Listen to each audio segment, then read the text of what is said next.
Jacob here with Smedding Performance. We have Vinny's 441 cubic inch high compression road race engine on our engine dyno. It is just looking absolutely beautiful with our black billet valve covers, black intake. It's just an awesome engine. So quick recap, this is a 441 cubic inch road race LS. It's 13.2 to 1 compression. It has our Smedding 275cc LS3 heads. It also has a Smedding 4.125 stroke crankshaft, Smedding H-beam rods, and then some really nice high compression gas ported pistons.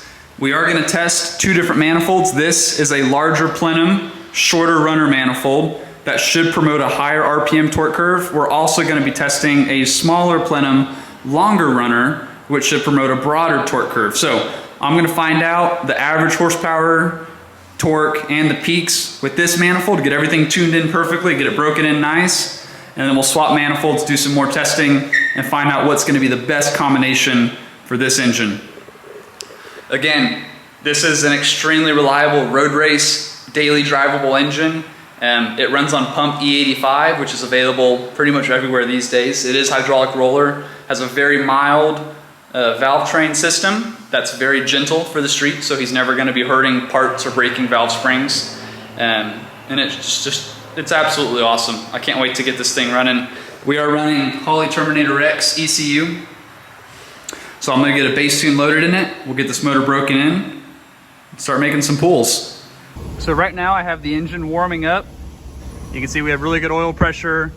EGTs are all coming in. Everything looks really good right now. I have a base tune in the Holley Terminator. I'm going to let it fully warm up, and then we'll start checking the drivability tune-up.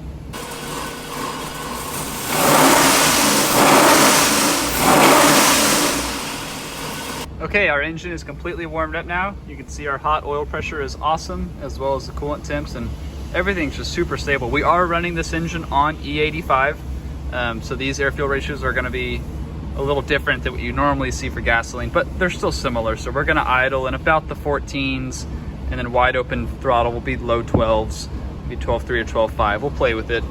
But to get started, let's do our first pull. I'm going to go from 3,000 to 5,000 RPM and just kind of see where the fueling is. We only have 22 degrees of timing into that motor because it is such a high compression engine. I want to start conservative, and then as we get the fueling dialed in, then we can start adding more timing. So here we go.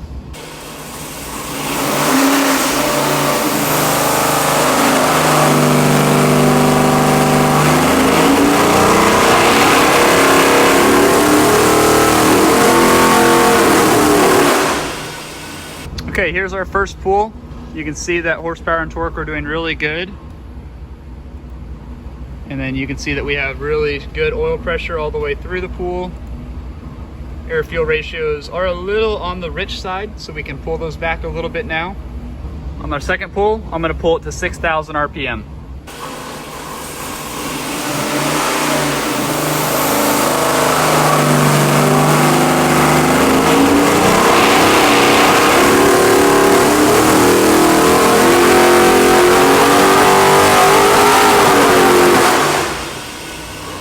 Okay, here's our second pull. Horsepower is still climbing nicely. We're already making 630 horse and 600 torque. I'm really happy with where the torque curve is. I mean, we start at 3,000 RPM. We're almost making 500 pounds, and then it immediately jumps up on its table and just gets really flat and linear. So let's see what our oil pressure looked like. Oil pressure is still rock solid, 80 pounds. It's plenty of pressure for this motor. And air fuels are still a little on the rich side. I'll probably pull those back a hair. Since our graph is still climbing pretty aggressively at 6,000 RPM, we're gonna pull it to 7,000 on this next run.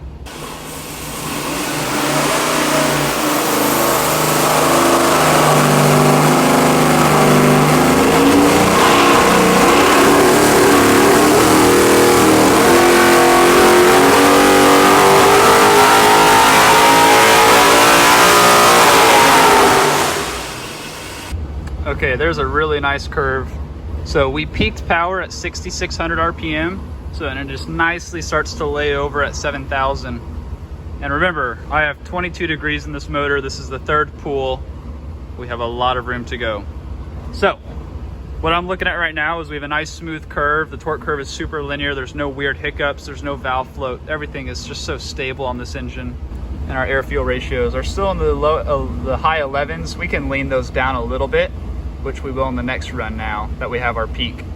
Okay, since we found our peak, I'm gonna stop pulling it no more than 7,000 RPM. Rev limiter will probably be set at 7,200 for this deal. So again, on this next pull, I leaned out all 8 cylinders a little bit.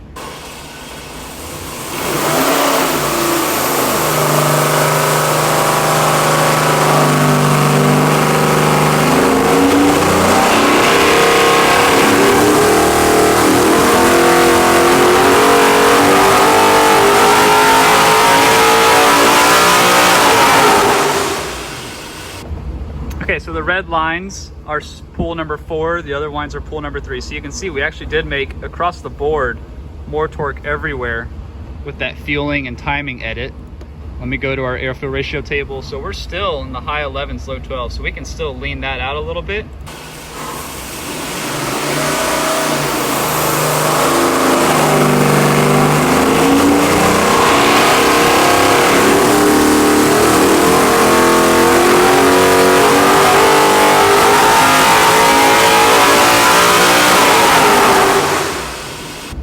I did lean it out a little bit more though, and we're up to 663 horsepower. We're still on 22 degrees. So now let's jump over to our spark table, and I'm gonna go up to 24 degrees, and then we'll overlay that graph and this graph and see how they look.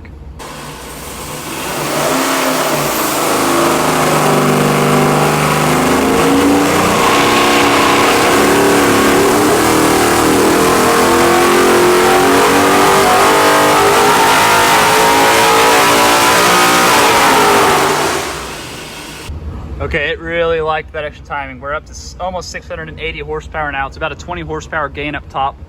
However, down low up here, it didn't make any difference with the timing. So I'm actually gonna go back to the 22 degrees here and then leave the extra timing alone here and add another 2 degrees and see where that gets us.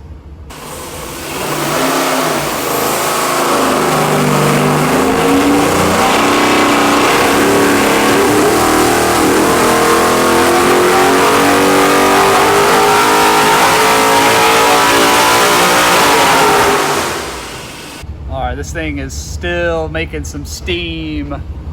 690 with 26 degrees in it.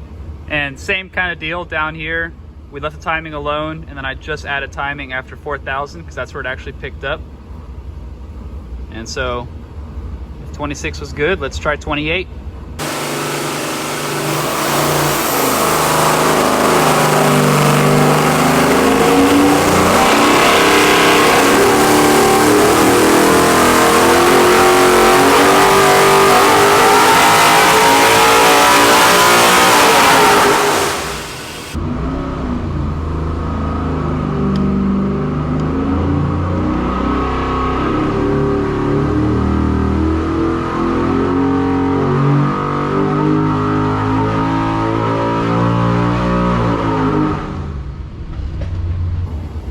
There it is, ladies and gents, a true 700 horse pump gas hydraulic roller.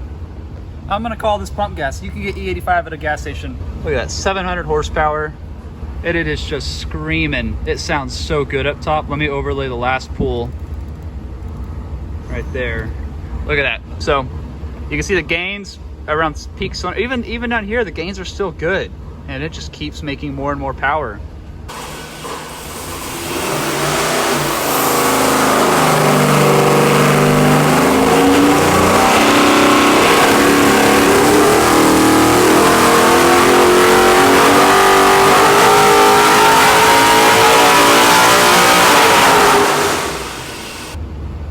Okay, so from 28 to 30 degrees, you can see we did lose power at peak cylinder pressure, and we gained a smidgen in the last few hundred RPM. So I'm gonna go back to the 28 degrees through here and leave just the 30 in at the very top. The reason why it's making more power up top but not here is because at very, very peak cylinder pressure, which is where torque is, where your peak torque, that is your peak cylinder pressure.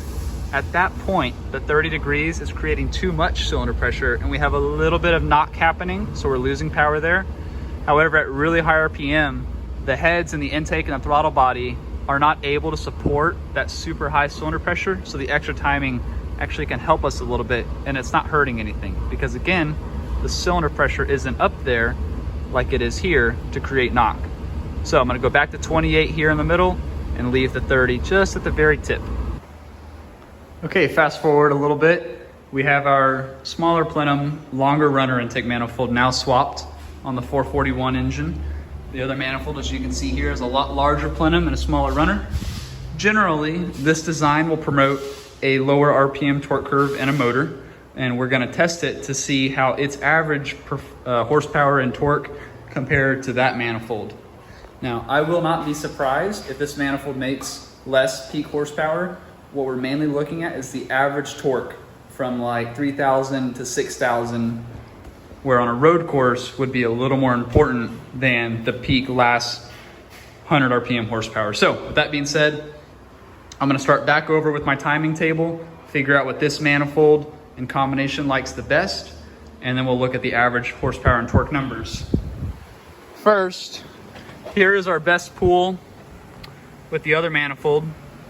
And you can see our average horsepower and torque was 555 horsepower and 574 torque from 3 to 7,000 RPM. So with the new manifold installed, I'm gonna start dynoing. Okay, our engine is completely warmed up with the new intake manifold. I'm gonna start at a 22-degree baseline, just like the other manifold install. And then we'll start adding timing again to follow the cylinder pressure curve and see where we end up.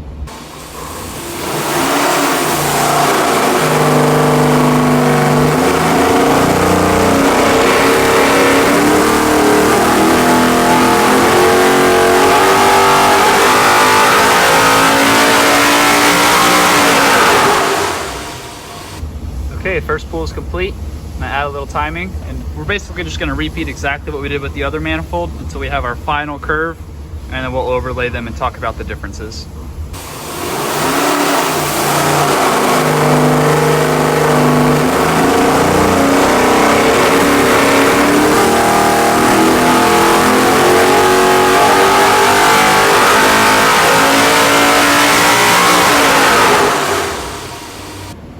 Okay, after optimizing the spark and the fuel tables for this different intake manifold, this is the final comparison of the shorter versus the longer runners. And you can see that the longer runner manifold makes more power and torque basically everywhere except for the last couple hundred RPM. And it's actually shifted the peak down a little bit and is only making 0.1 of a horsepower less at 6,500 RPM compared to the peak at 6,900 with the shorter manifold. So we're gonna leave this manifold on the engine because it has more torque and power everywhere, so it's all good stuff. And now we're gonna adjust the injector end angle to match the camshaft.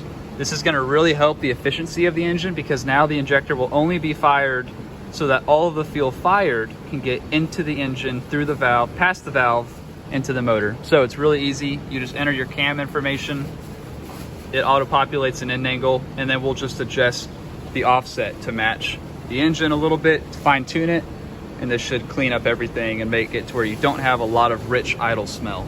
So we're gonna dyno it here and see how everything looks.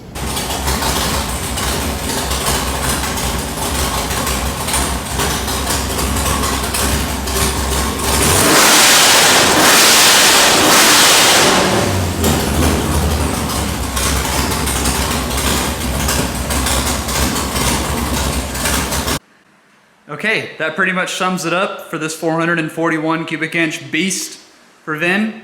Again, to recap, we ended up going with the smaller plenum, longer runner manifold. It made an average horsepower and torque of about 7 numbers more. And you could definitely tell on the curve that this is gonna be a better manifold for the setup.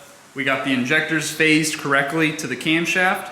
And that doesn't really change your horsepower or torque, but it really gets rid of that idle smell of the fuel. This engine does run on E85, so it's not as bad as gasoline, but we still want it to run a little clean. And this is just an awesome engine. I'm really jealous, and I really wish this engine was going into my Corvette because I am freaking in love with it. I had a blast building this one. All right, that pretty much sums it up here. We'll get some more beauty shots once this engine is on the crate and ready to ship. And that's it. See y'all later.